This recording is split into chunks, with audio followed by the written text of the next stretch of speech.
Kama ulilelewa katika mazingira ya kusikia kila siku, hela ni ngumu kupatikana, tunateseka, hatuna uwezo, unajenga scarcity mindset.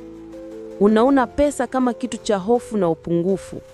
Unaishi kwa kulinda kidogo ulichonacho badala ya kujiamini kutafuta zaidi. Lakini kama ulilelewa katika familia inayosema tunaweza kuokoa, tunaweza kuwekeza, tunaweza kujifunza njia mpya ya kutengeneza kipato, unakuwa na growth mindset. Hii mindset inakwambia pesa inaweza kukua, ninayo nguvu ya kuibadilisha. Unaanza kutafuta fursa badala ya kukimbia changamoto.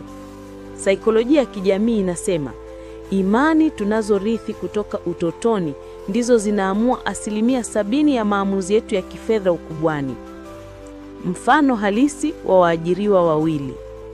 Mtu wa kwanza anapokea mshahara wake kila mwezi na kila senti inakwenda kwenye matumizi, chakula kizuri, outing, simu mpya, starehe za haraka. Hakuna mpango wa akiba, hakuna uwekezaji. Kila mwisho wa mwezi anarudi sifuri au hata madeni.